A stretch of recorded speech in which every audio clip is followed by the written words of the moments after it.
Boa noite a todos, aqui é o pastor Micael Ferreira, eu sou pastor do Mevão em São Gonçalo, no Rio de Janeiro, e eu sou um dos professores dessa escola. O que eu vou falar com vocês, o que eu vou ensinar um pouquinho, é a respeito do Cristo corporativo, e essa é a minha segunda aula a respeito do Cristo corporativo. Então é a introdução ao Cristo corporativo, parte 2. Na primeira parte a gente deu uma pincelada a respeito de Jesus, o tempo que Jesus passou aqui na Terra, o que ele fez, qual foi a movimentação dele, porque para que a gente entre no Cristo corporativo, era necessário que a gente falasse do Cristo individual, aquele Cristo que veio e andou sobre a terra como carne e osso, né? Falamos um pouquinho, já lá naquele ensino, nós falamos a respeito de que o Cristo corporativo a gente compensaria a partir de Atos 9, versículo 4, e a gente vai falar um pouquinho sobre isso. Esse texto de Atos, capítulo 9, ele é muito conhecido de todos nós, né? Muito conhecido desde o crente que começou na igreja como aquele que tem muitos anos. Fala a respeito do encontro de Paulo com Cristo, né? Cristo, ele vinha caminhando pelo caminho de Damasco e ali ele encontra com Cristo. E aí diz assim, capítulo 9, o versículo 4. Veja bem, Paulo aqui ainda era Saulo de Tarso, ok? Então vamos lá. E caindo em terra, uma voz que lhe dizia: Saulo, Saulo, por que me persegues? E aí a gente vai ler os 5 só para você entender o versículo. E ele diz: Quem és, Senhor? E disse o Senhor: Eu sou Jesus a quem tu persegues. Duro é para ti recalcitrar contra os aguilhões. Vamos ler o 6 também? E ele, tremendo e atônito, disse: Senhor, o que queres que eu te faça? E disse-lhe o Senhor: Levanta-te e entra na cidade, e lá te será dito o que te convém fazer. Então vamos lá. Você conhece a história de Paulo, né? Desde quando ele era Saulo, como ele era Paulo. Pelo menos assim eu pressuponho. Aqui ele ainda era Saulo, ele tinha participado ou tinha permitido com a execução de Estevão, né? Que foi apedrejado, enfim. E aí você vai ver Paulo agora com cartas para não só perseguir os cristãos, como matar os cristãos. Então Paulo perseguia todos aqueles que eram do caminho, porque até então esses eram conhecidos como aqueles do caminho. Ainda não se usava a nomenclatura cristã aqui ainda. E Paulo persegue todos aqueles que andaram com Cristo, todos aqueles que falavam de Cristo, todos aqueles que se propunham a pregar esse evangelho das boas novas. Então Paulo, ele tinha autorização para perseguir, prender, matar essas pessoas. E a verdade é que a Bíblia diz, e o Paulo fala, que quando ele fazia isso, ele fazia por zelo. O entendimento dele é que ele estava fazendo o que era correto, ele estava sendo zeloso para com Deus, porque na verdade ele entendia que aquilo era uma heresia, aquilo não era a verdade de Deus, e portanto ele, como um judeu zeloso, ele queria fazer com que tudo isso se acabasse. Ou seja, entre aspas, na mente dele ele agia com o aval de Deus, pelo bom zelo, enfim. Mas o fato é também que nós precisamos entender que nesse ponto da história, Jesus já havia morrido na cruz do Calvário, Jesus já tinha ressuscitado ao terceiro dia, né? Já tinha caminhado aqui entre os seus. E aí esse Jesus vai no caminho de Damasco e se encontra com Paulo. Paulo, atônito, cai ao chão, né? Diga-se de passagem, aqui não diz que ele caiu do cavalo, não tem isso escrito na Bíblia. As pessoas falam assim, mas não é isso que está escrito na Bíblia. Você pode até, de repente, conjecturar, bom, ele estava em cima de um cavalo, enfim. Mas não há um versículo bíblico que diga isso. E aí, esse Jesus diz para ele numa alta voz: Saulo, Saulo, por que me persegues? Ora, Jesus já havia morrido na cruz do Calvário, já havia ressuscitado. Que perseguição então é essa que Paulo está fazendo a Jesus? Se Jesus já tinha feito tudo que tinha que ser feito, ele já tinha sido preso, ele já tinha sido torturado, ele já tinha sido morto na cruz do Calvário, ele já tinha sido colocado em seu túmulo, já havia ressuscitado, já havia andado entre os seus. Então que perseguição é essa que então Jesus diz que Saulo está perseguindo? O fato é que a igreja agora ela é o Cristo corporativo andando sobre a terra nesse exato momento. A igreja agora é o Cristo corporativo. Agora veja bem, nós antigamente tínhamos o entendimento de que a igreja era as quatro paredes. Era o local onde a gente se reúne para prestar os cultos. Esse lugar era a igreja de Deus. E aí a gente transicionou e começou a entender: uau, eu sou a igreja. Eu sou a própria igreja. Só que houve um erro aí também.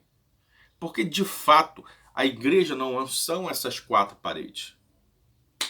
Mas você também não é a igreja.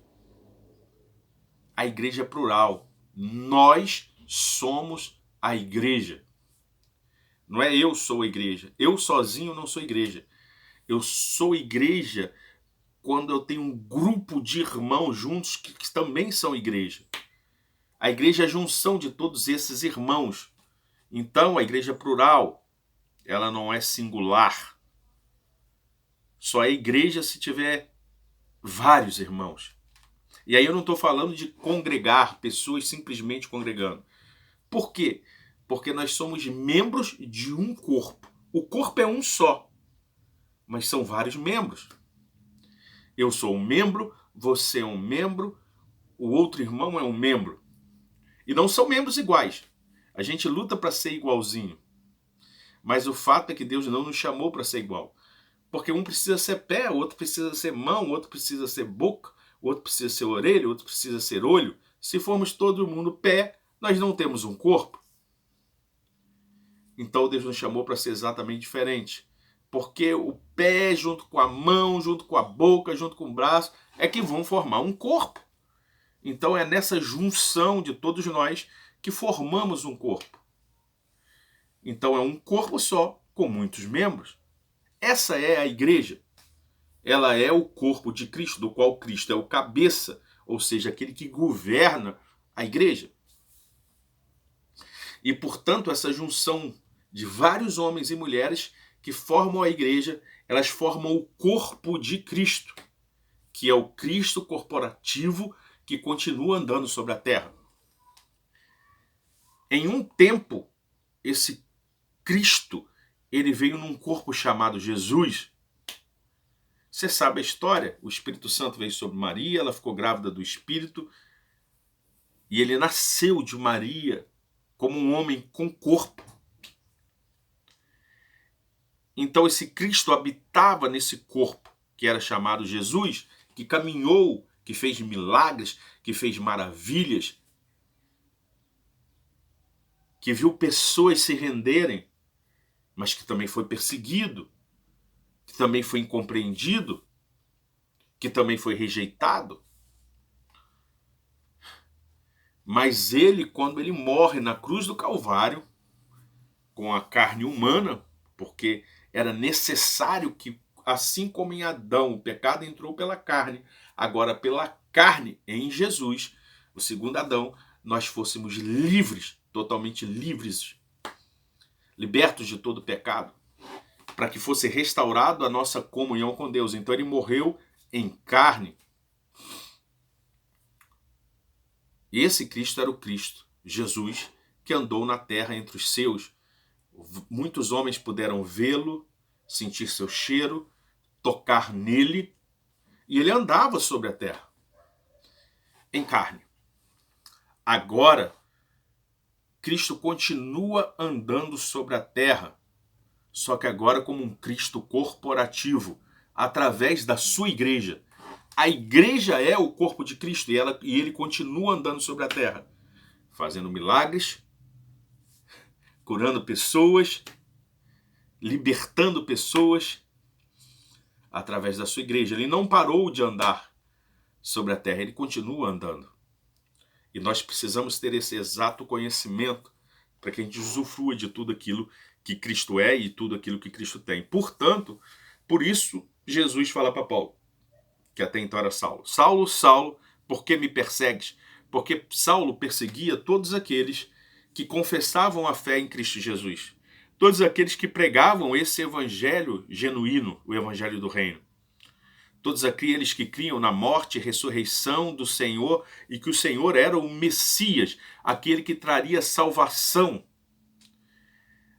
Paulo perseguia todos aqueles que criam que a profecia de Isaías se tinha cumprido nele. Ele era o Messias profetizado. Ele era o rei.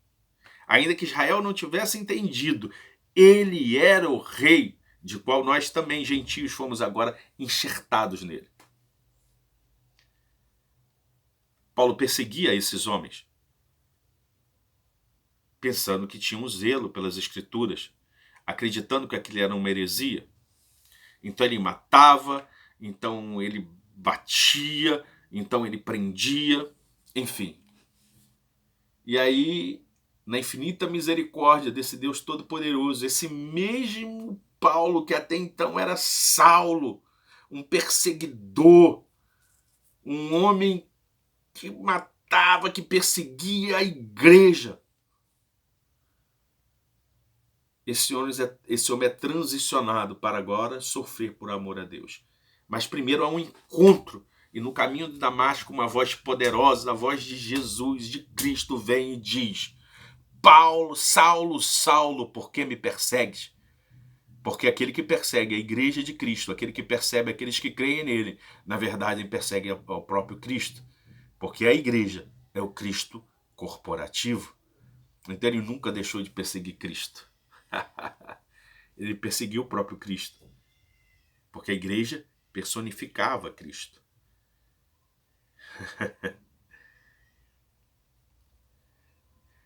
E é interessante que ele cai por terra e ele ainda não reconhecendo quem é, ele diz: quem é, Senhor? Quem é você? Ele não via, mas ele entendia que algo poderoso tinha falado com ele. E ele quer saber quem é. E aí diz, Jesus disse: eu sou Jesus, a quem tu persegues. Ah, cara, a igreja é esse Cristo corporativo andando sobre a terra. E Jesus está dizendo: cara, eu sou aquele que você persegue. Você persegue o corpo, aqueles que carregam a essência.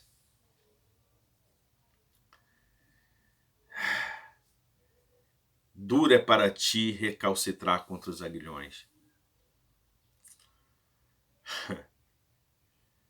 E aí a palavra diz que ele, tremendo e atônito, aquele Paulo que perseguia agora era um homem rendido, prostrado ao chão. E a pergunta que ele faz ao Senhor é: o que queres que eu te faça? Aquele que perseguia, aquele que prendia, matava, agora está totalmente rendido, olhando para aquele Senhor e só perguntando: o que queres que eu te faça? Isso é lindo, meus irmãos.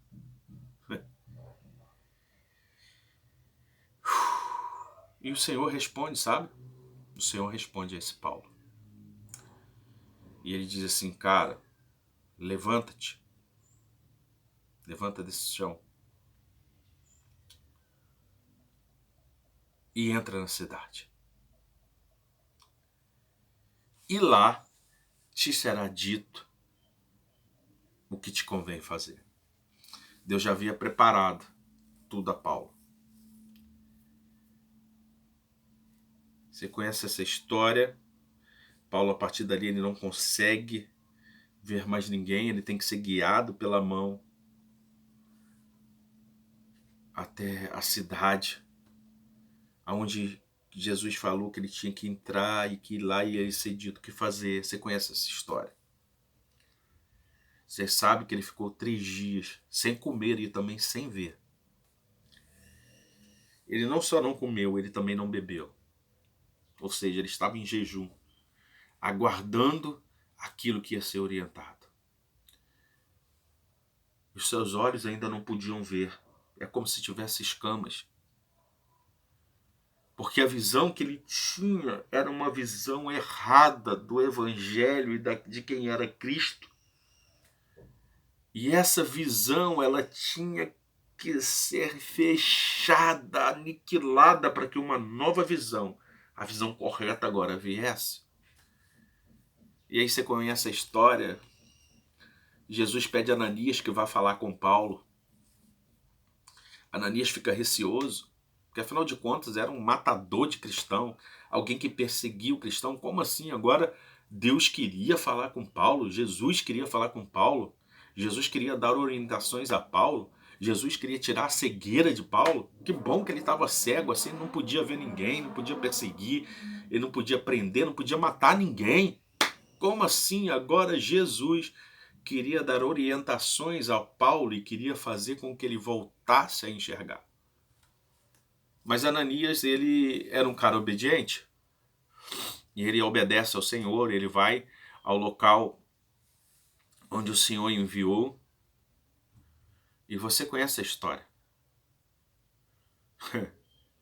Ananias toca sobre Paulo, e as escamas caem dos seus olhos. E uma vez que essas escamas caem dos seus olhos, a visão se abre. Mas não é a mesma visão. Não é a mesma visão que Paulo tinha a respeito das coisas. Agora Paulo passa a olhar segundo a ótica de Jesus e não segundo a sua ótica humana, não segundo o seu entendimento, não segundo aquilo que ele aprendeu, não segundo aquilo que lhe falaram, segundo a ótica correta, que é a ótica de Jesus. Por isso a visão teve que se perder primeiro. O brilho da nova revelação foi tão poderoso que cegou Paulo para a velha revelação.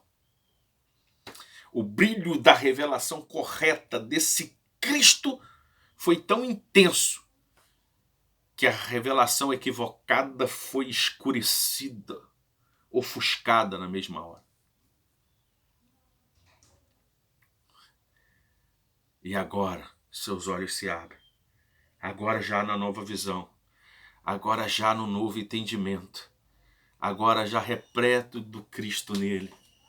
E esse mesmo Saulo, que agora é Paulo de Tarso, se transforma um daqueles que ele perseguia. Ele faz parte agora do Cristo corporativo na terra, e o perseguidor agora é perseguido por amor a Cristo. Irmãos, dentro dessa nova visão, é preciso mudar o nome de Saulo para Paulo. O perseguidor, aquele que não cria, aquele que achava que tinha zelo, porque considerava tudo aquilo heresia. Agora esse homem, ele se torna o mais profundo divulgador das palavras que ele tanto perseguia. Agora ele faz parte desse corpo. Agora ele é aquele que prega o evangelho das boas novas. O perseguidor, o matador, agora é capaz de morrer por amor a Cristo, e o que cresce em Paulo é uma paixão poderosa pela verdade de Cristo. Porque ele era um apaixonado pela coisa errada. Tanto que ele dizia que era por zelo. E agora ele se torna ainda mais apaixonado por aquilo que é o correto. Você me desculpa, porque para eu falar do Cristo corporativo, eu preciso falar do que isso trouxe de transformação em Paulo. Porque essa é a primeira vez que Cristo está dizendo que está sendo perseguido depois de morrer e ser ressuscitado. Porque perseguiu a sua igreja, está perseguindo a ele. A igreja é o Cristo corporativo nesse tempo. Eu quero ler alguns textos com você. Como eu já disse, falar do Cristo corporativo é um tanto difícil, então a gente vai ter várias aulas e a gente vai falar de algumas coisas para a gente chegar no entendimento da igreja como Cristo corporativo, ok? Mas eu precisava contar essa história, porque essa história a gente entende que a igreja é o Cristo corporativo, porque Cristo estava dizendo que estava sendo perseguido, e quem era perseguido era a sua igreja, aqueles que criam nele. Ou seja, o Cristo corporativo que anda sobre a terra nesse tempo, a igreja.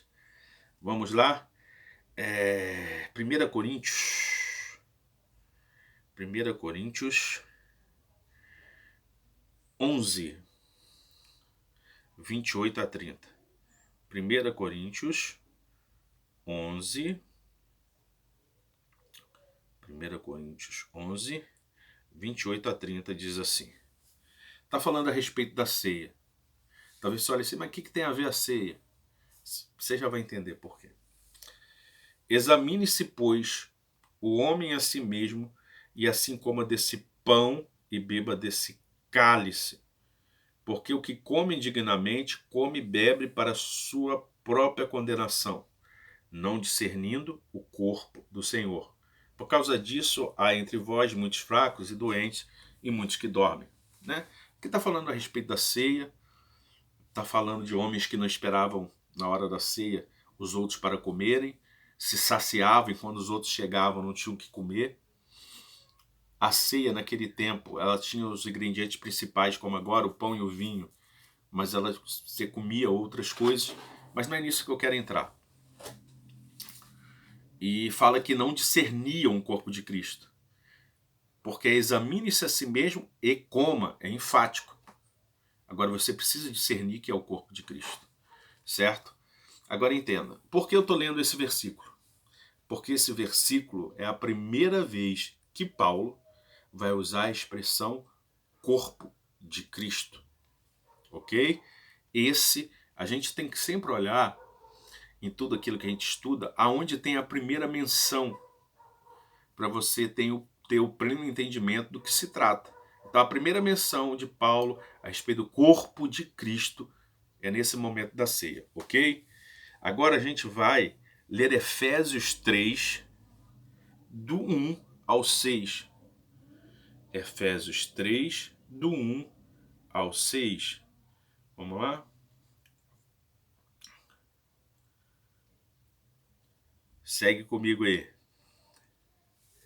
Vamos lá. Efésios 3, do 1 ao 6. Por esta causa, eu, Paulo, sou prisioneiro de Jesus por vós, os gentios. Gentios a dizer, eu e você. Nós não somos judeus, nós somos gentios. Se é que tendes ouvidos a dispensação da graça de Deus, que para convosco me foi dada. Paulo está falando a respeito dele, que houve uma graça dispensada por Deus sobre Paulo em favor dos gentios. Aquele que perseguia os gentios, um judeu, agora era aquele que pregava aos gentios. Aquele que trouxe morte aos gentios através de toda a sua perseguição, agora é o que trazia vida aos gentios através da pregação do evangelho e a apresentação desse evangelho para todo aquele que nele cria em Cristo Jesus.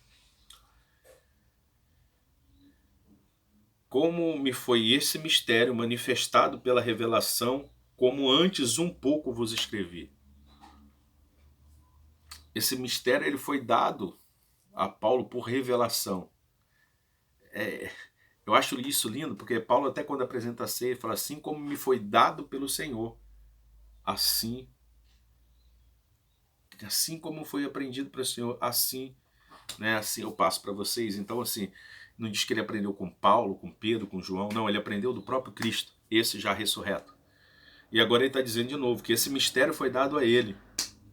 Ele não aprendeu com os outros apóstolos que caminharam com Jesus, que conheceram Jesus em carne. Não, não, não, não, não. Ele aprendeu do próprio Cristo. Isso é lindo.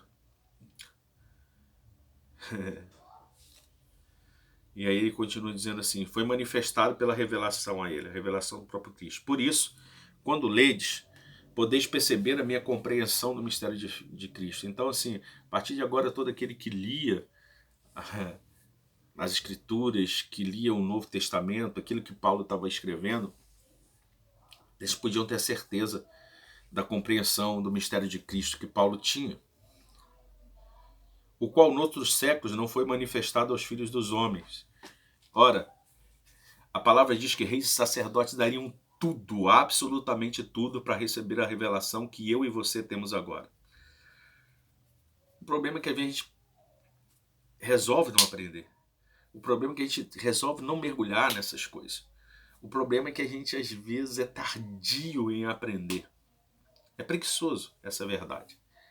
Enfim, mas ele está dizendo assim, o qual noutros séculos não foi manifestado aos filhos dos homens. Reis, profetas, sacerdotes não receberam a revelação que eu e você temos. Por quê?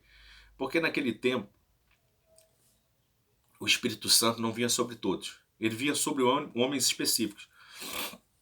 Reis, sacerdotes, profetas. E mesmo assim ele não vinha da maneira que vem hoje sobre nós. Ele não, é como se ele não viesse completo, ele viesse em parte. Mas escuta, os próprios discípulos de Jesus, eles andavam com ele andando em carne, certo? Vendo os milagres e tal, mas não tinham tido a transformação total, porque não tinham compreendimento total, até que Jesus morresse na cruz do Calvário, ressuscitasse e enviasse o Consolador, o Espírito Santo. E a partir da caída do Espírito, aqueles homens têm sua revelação 100% revelada, e agora eles compreendem Cristo total. E os que o mesmo Pedro que negou a Jesus é capaz de morrer agora em favor de Jesus e tantos outros. Então a plena revelação ela vem com o Espírito, e quando esse Espírito cai, ele cai sobre todos nós. Nós temos essa plena revelação. Por isso aqueles homens não tinham. E aí ele continua dizendo aqui, o qual noutros séculos não foi manifestado aos filhos dos homens, como agora tem sido revelado pelo Espírito a seus santos apóstolos e profetas. Certo? Nós vivemos um ministério apostólico e profético. Viver no ensinamento dos apóstolos e dos profetas, é isso que ele está dizendo. A saber que os gentios, eu e você, são cordeiros, fazem parte e também têm direito daquilo que Cristo garantiu, de um mesmo corpo, o corpo de Cristo, de um mesmo corpo, e participantes da promessa de Cristo pelo Evangelho, de tudo aquilo que Cristo prometeu através do Evangelho. Agora nós somos participantes. Agora esse Espírito ele vem sobre todos. E é lógico que o ensino vem através dos profetas e dos apóstolos, que são dons e graças dadas à igreja para a edificação da igreja.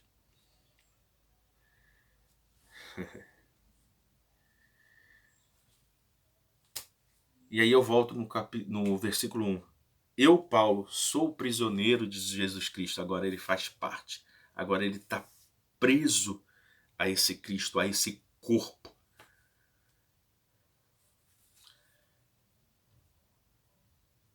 E voltando agora para o 6. Nós somos co-herdeiros de um mesmo corpo. O corpo do Cristo corporativo. Essa igreja que anda sobre a terra representando a Cristo.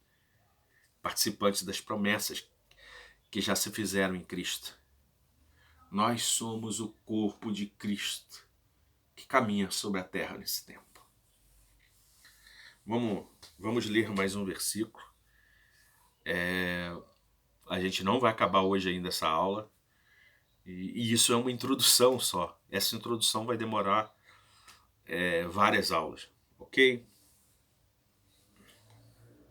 João 3,16 é o texto mais conhecido do Evangelho de todos os tempos. É conhecido por todos nós, não é isso? João 3,16 diz: E Deus deu o seu Filho unigênito, para que todo aquele que nele crê não pereça, mas tenha vida eterna. Deus deu o seu próprio Filho, Jesus, que veio, andou sobre a terra, comeu, bebeu, fez milagres, morreu na cruz do Calvário, recebeu o seu pecado na carne dele, um homem que não teve pecado, um homem que não se achava nada de errado. Toda a ira veio sobre ele e ele pagou o preço da cruz. Ressuscitou ao terceiro dia. Agora veja bem, Deus deu seu Filho unigênito, o único até então. João 3,16 era o único Filho de Deus. E a partir da sua morte e ressurreição, todo aquele que nele crê não perece, mas tem a vida eterna. Eu gosto de brincar, somos imortais. A nossa carne morre, mas o nosso espírito fica com ele. Oh. Não vamos falar depois que o pastor Micael está falando de heresia, que agora nós somos imortais. Você entendeu muito bem o que eu estou falando. Essa matéria aqui não é imortal, mas o nosso espírito vai para ele. Enfim, e esse Cristo, a partir da sua morte e ressurreição, a partir do momento que ele nos fez livre, ele transiciona de filho unigênito para filho primogênito. Ou seja, ele deixa de ser o único e passa agora a ser o primeiro de muitos irmãos. Irmãos que são enxertados nele. Irmãos que vão fazer parte do mesmo corpo. Entenda, igreja. Assim como Cristo é a perfeita personificação do Pai. Porque ele dizia, olha, quer saber quem é Deus? Você não está me vendo? Se você olha para mim, você sabe quem é o Pai. Eu ando muito tempo com vocês e você ainda me pergunta quem é o Pai? Aquele que me vê o Pai. A igreja também precisa ser a perfeita personificação de Cristo nesse tempo. As pessoas precisam olhar para a igreja e não ver a igreja simplesmente. Ela vê o Cristo, esse Cristo corporativo. Ela olhar e perceber Cristo, porque a igreja precisa ser a perfeita personificação de Cristo sobre a terra. Então essas pessoas precisam olhar para nós e se ainda tiver dúvida e se ainda perguntarem como eu faço para ver Deus? Quem é Deus? Como é Deus? Como é Jesus? Desculpa. Nós precisamos olhar e falar assim, porventura há muito tempo você já nos vê? Porventura há muito tempo você já não caminha nos espreitando ao nosso redor ou nos vendo? Ora, se você olha para mim, a igreja, você vê o Cristo. Nós precisamos ser essa perfeita personificação de Cristo sobre a terra, porque é para isso que nós fomos chamados. Nós fomos chamados para ser o Cristo corporativo nesse tempo, aquele que continua caminhando sobre a terra. O primeiro de muitos irmãos. Fomos transicionados. João 3,16 começa a mudar tudo. Porque ele envia o seu filho para morrer por mim e por você. Seu único filho, que vai morrer para que nós nos tornemos filhos também, engendrados na mesma videira. Colossenses 1:15. A gente vai dar só uma pincelada ainda hoje, ok? Colossenses 1:15. Colossenses 1:15. O qual é a imagem do Deus invisível, o primogênito de toda a criação. Tá vendo? Aqui, o que a gente está falando? que Jesus, ele é a imagem do Deus invisível. Eles não podiam ver a Deus, mas viam seu filho, que era a imagem do próprio Deus. Você não pode ver a Deus, mas você pode ver o filho, que é a imagem do próprio Deus. E veja, João 3,16, ele é unigênito. Agora o que está dizendo aqui? O primogênito de toda a criação. O primeiro de toda a criação. Deixa eu te falar, o primeiro não é Adão.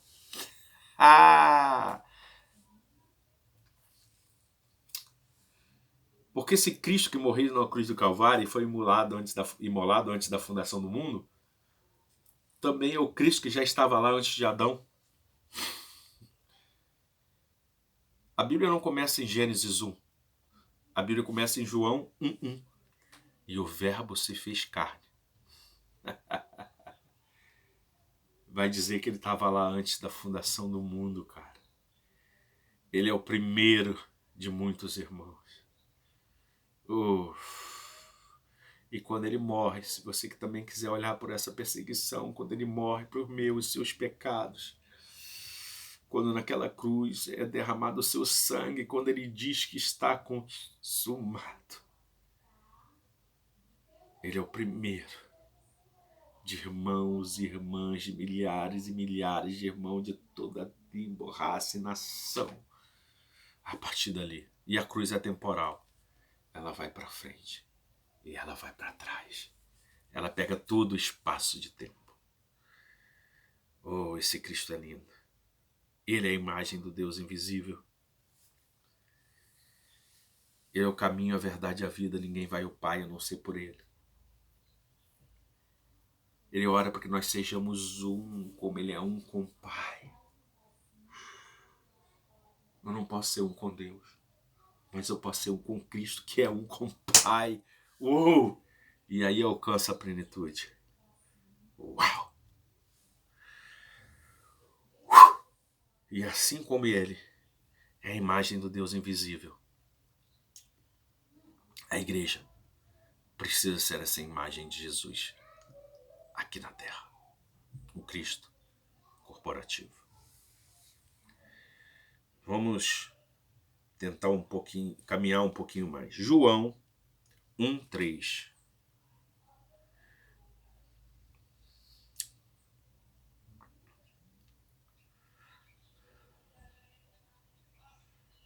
João 1:3. Todas as coisas foram feitas por Ele, e sem Ele, nada do que foi feito se fez. E aí eu vou ler o versículo 1, 2 e 3 para a gente entender um pouco melhor. Todas as coisas foram feitas por Ele. Ele quem? Jesus. Todas as coisas foram feitas por Ele. E sem Ele, nada do que foi feito se fez. Não é possível fazer nada sem Ele. Todas as coisas foram feitas por Ele, e sem Ele nada seria possível. Se Jesus não existisse, nada dessas coisas seriam possíveis.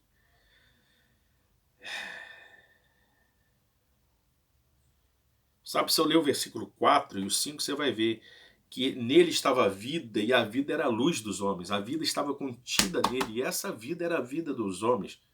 No capítulo 5 vai dizer que essa luz ela resplandece nas trevas. E as trevas não compreenderam. Quem está em trevas não pode compreendê-lo. Mas vamos lá no versículo 1, para a gente entender até o que eu falei antes com você a respeito de Gênesis, que não começa em Gênesis, começa em João 1:1. Eu não estou falando heresia, ok? Vamos lá. No princípio, onde? No princípio, era o verbo. Em algumas traduções estava, era a palavra. E o verbo estava com Deus, ou a palavra estava com Deus. Cristo é a própria palavra. Vê que é verbo com V, e se na sua Bíblia tiver palavra com P, verbo com V maiúsculo, desculpa, lógico que é com V, mas com V maiúsculo, e palavra com P maiúsculo. E o verbo, ou a palavra, era Deus. Ele estava com Deus e era Deus. Olha que loucura. No princípio já era o verbo, já era o Cristo. No princípio era Cristo que estava lá. E Cristo estava com Deus.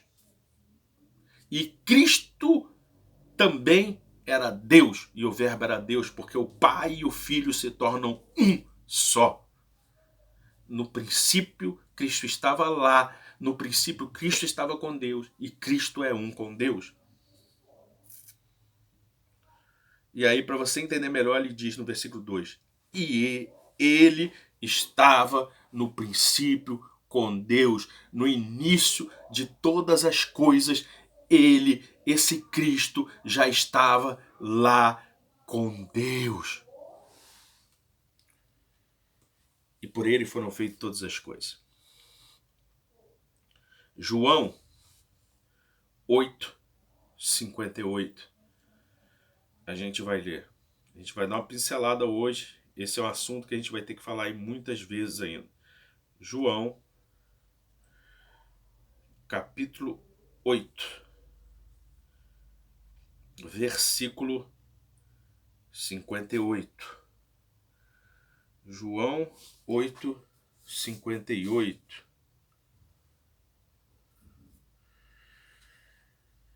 João 8:58. Disse-lhe Jesus: em verdade eu vos digo, que antes que Abraão existisse, eu sou. Olha o que Jesus está dizendo. Que antes que Abraão existisse, ele já era o eu sou. Antes de vir na lei, eu vou falar depois um pouquinho com vocês a respeito disso, o novo pacto. Que o novo pacto, ele vem abrogar o velho pacto. Quando se começa um novo pacto, se começa um novo sacerdote, enfim. Não é esse assunto que a gente vai falar. E o novo pacto, apesar de ser novo, ele já estava lá no Velho Testamento. Porque não confunda o Velho Testamento com o Velho Pacto. Porque o Velho Pacto, ou a lei, ela só vem 430 anos depois de Abraão. Mas a gente não vai falar sobre isso agora. Então, antes que Abraão existisse, ele já era o eu sou. Ele sempre esteve lá. João, capítulo 3, versículo 3. Desculpa eu estar colocando um monte de informações, mas é que se eu não fizer dessa maneira assim bem didática e, desculpa, até bem rápida, com tantos versículos sendo colocados, a gente vai ficar 20 anos falando só do Cristo corporativo. É uma imensidão de coisas, né? E eu fiz um resumo do resumo do resumo, e mesmo assim isso daria muita, mas muita coisa mesmo, né? Então a gente vai falar pausadamente, mesmo assim a gente vai ter muitas aulas para falar de uma introdução sobre o Cristo corporativo. Você precisa mergulhar nas escrituras, né? Você precisa nesse tempo focar todos os seus estudos para que você aprenda mais a respeito de Jesus, de quem ele é, né? Entender que ele hoje já habita dentro de você. Você foi gerado nele, foi tirado de dentro dele, e agora esse Cristo que te gerou e te tirou de dentro dele, ele agora entra em você e habita dentro de você. E já tem revelações sobre você, a palavra grafos. Rema, palavra de Deus, logos, o que está nas escrituras, e grafos, o que já foi implantado dentro de você. E agora ele já habita dentro de você. E vai chegar um dia que esse Cristo novamente, agora ele vem para fora, e agora você retorna para dentro desse Cristo, para viver toda a plenitude dele. ok? Mas vamos nos ater aqui. João 3, versículo 3. Jesus respondeu-lhe e disse: na verdade te digo que aquele que não nascer de novo não pode ver o reino de Deus. Aquele que não nascer de novo, aquele que não nascer de Cristo, esse não pode ver o reino de Deus. Ele não pode participar do reino de Deus. Ele não pode fazer parte do corpo de Deus. Ele não pode ser o Cristo fazer parte do Cristo corporativo nesse tempo. Um corpo bem montado, alinhado, do qual Cristo é o cabeça, aquele que comanda. Sabe? A gente precisa ter o pleno conhecimento de quem é Cristo, de quem nós somos, de tudo aquilo que Ele já fez por mim e por você. Quem é esse Cristo nas Escrituras, quem nós somos nele, sabe? Para onde Ele nos transicionou. Precisamos entender que Ele habita dentro de nós e não tem mais nada mais poderoso do que Ele. Que tudo que precisamos já está aqui dentro de nós, porque Cristo habita em nós. Tudo que precisamos é Ele. Tudo que precisamos está nele e Ele já está em nós. E já nos deixou aqui nesse lugar. Eu aqui falando para você e você na sua casa escutando, mas ao mesmo tempo estando nós sentados com eles na região celestial, aprendendo lá no nosso espírito.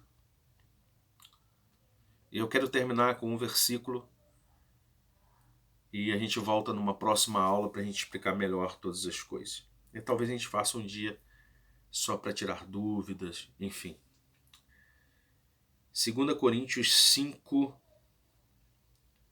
2 Coríntios 5, versículo 17. 2 Coríntios 5, versículo 17. Vamos ler. Assim, se alguém está em Cristo, nova criatura é. As coisas velhas já passaram, eis que tudo se fez novo. Esse versículo é bem didático, né? Ele está dizendo, olha, se alguém está em Cristo, se eu e você realmente estamos em Cristo, nós já somos novas criaturas. Já somos essa nova criatura. E as coisas velhas, aquilo que você fez no passado, quando você não conhecia, quando você não entendia, já passaram, ficou para trás. Você não tem que se lembrar disso mais. Em um texto ele diz, dos seus pecados eu não me lembro mais. Em outro ele diz, dos seus pecados e das suas iniquidades não me lembro mais. A gente quer ser mais santo que ele, né? Se nem ele lembra dos nossos pecados, das nossas iniquidades. Porque nós temos que lembrar, nós somos novas criaturas. Tudo se fez novo. O que era velho já passou, ficou no passado, não pertence mais a nós. Pertence à velha criatura que não somos mais nós. Essa nova criatura, ela está nele. Ela é perfeita nele. Ela é santa nele. Perfeição é um estado. Santidade, nós somos santos porque ele é santo.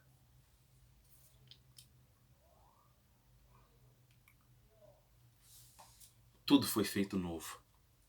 Então, meu irmão, minha irmã, eu vou parar por aqui. A gente vai ter talvez mais umas 5, 6 aulas para que a gente tenha uma compreensão mediana, introdutória do Cristo corporativo. Mas eu quero que você lembre. As coisas velhas se passaram, tudo se fez novo. Deus te transicionou para um novo tempo, onde agora você faz parte do corpo dele. Desse corpo chamado Cristo corporativo, que continua caminhando sobre a terra. Esse sou eu e você, o Cristo corporativo que continua andando sobre a terra. Um grande abraço. Deus te abençoe.